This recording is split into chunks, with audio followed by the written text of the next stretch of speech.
Chapter 3.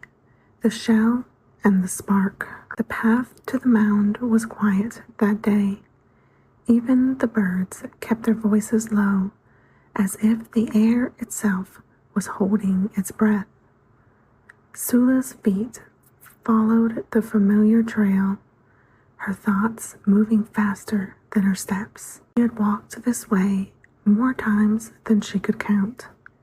Past the lean-trunked trees, over the ridge of roots that curled like sleeping snakes across the clearing where the old shell mound rose like a memory too large to forget. She wasn't sure why she had come again.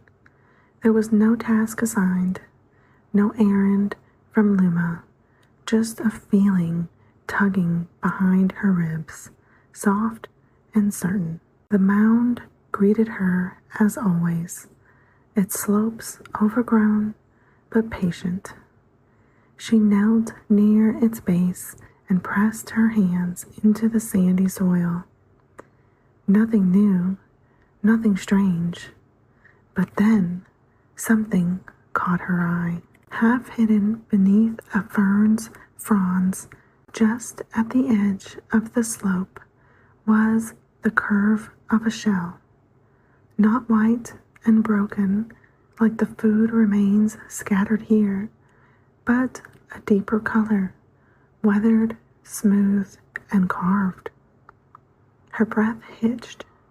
She leaned closer and brushed it free with trembling fingers. It was a lightning whelk shell. She knew it instantly. The spiral curved inward, a sacred counterclockwise twist. The edge was blackened and chipped, the base cracked where it must have split under heat. A ceremonial cup. Sula's chest tightened. She had passed this spot before, many times. She had sat near this fern, traced circles in this dirt, but never once had she seen this shell. It had waited just for her. Her fingers closed around it gently, as if afraid it might vanish if she moved too quickly. She turned it in her hands. The swirl was worn, but still visible, part of the shell's natural design, softened by time. The shell had been carved into a cup by someone long ago, someone who had once used this very cup to call upon the ancestors. Sula looked up at the trees, at the wide blue sky. Her voice was a whisper, caught somewhere between awe and promise. "I see it now," she said. "I'm listening."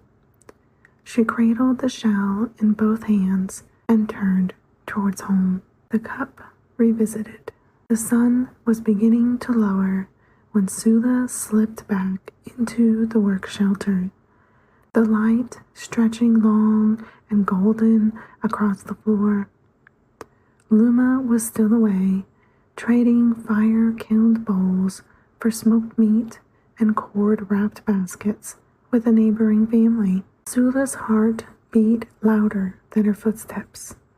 She placed the lightning whelk cup on the mat beside her pottery tools reverently, like it was a sleeping elder. It was cracked, soot-darkened, and beautiful. Even broken, it held something whole. She took a deep breath and uncovered her cup in progress. The clay had dried just enough to be carved without smudging. Its surface waited, blank but expectant. She dipped her fingers in water and whispered, "I will honor you, ancestors, all of you. If I am wrong to do this, show me. But if you've waited for someone to remember, I am here." The words weren't a prayer she'd been taught. They came from somewhere deeper, beneath breath and bone. She picked up a sharpened twig and began to etch. first spiral came slowly, shaped by the motion of the whelk's spiral. Then she added another and another, some wide, some small, all flowing in the sacred counterclockwise turn.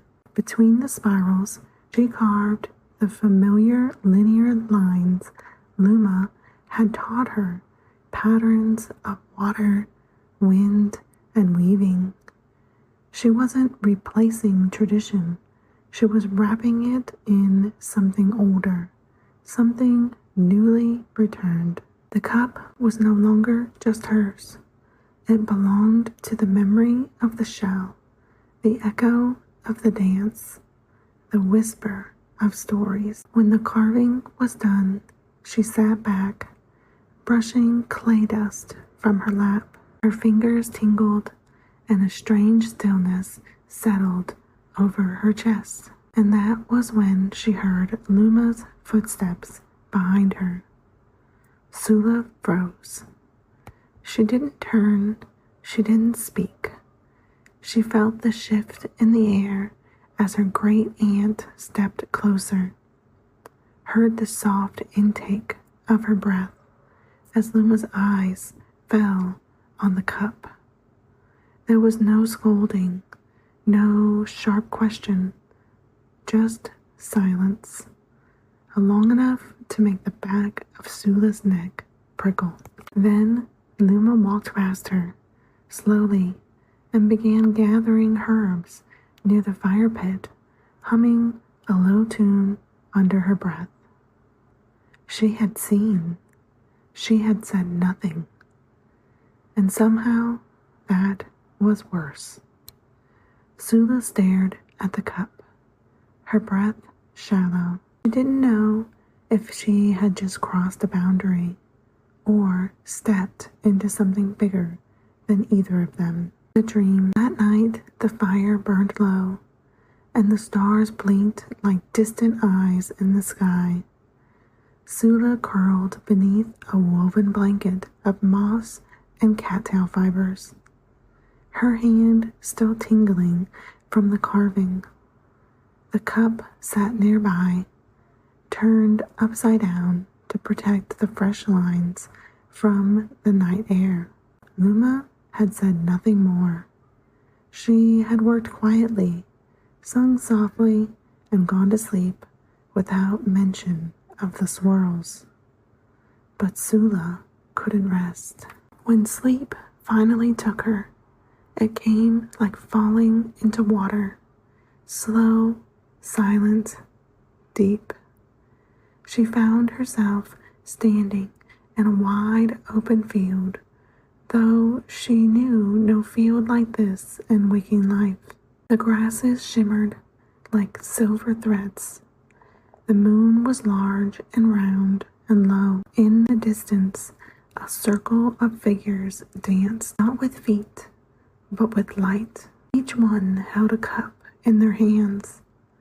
The vessels glowed faintly like they were made of starlight and clay.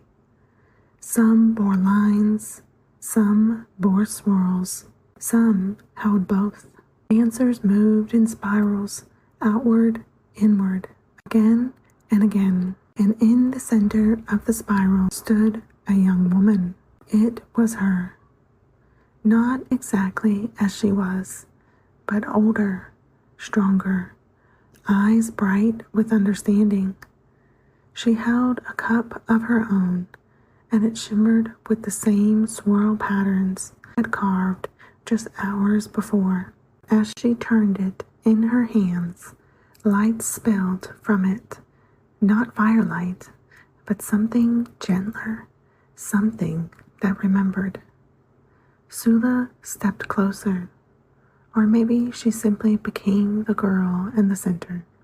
There was no boundary between them anymore. From somewhere in the sky, a voice, ancient and soft, whispered words she couldn't hold on to, not yet. But the meaning was clear. What you shape will shape those who come after. She opened her hands to offer the cup, and the dream dissolved into the quiet dark of her sleeping place. She woke with the sunrise, the swirl still spinning in her mind. I hope you enjoyed this chapter of Memory in the Clay. Tune in next week to hear what comes next for Sula.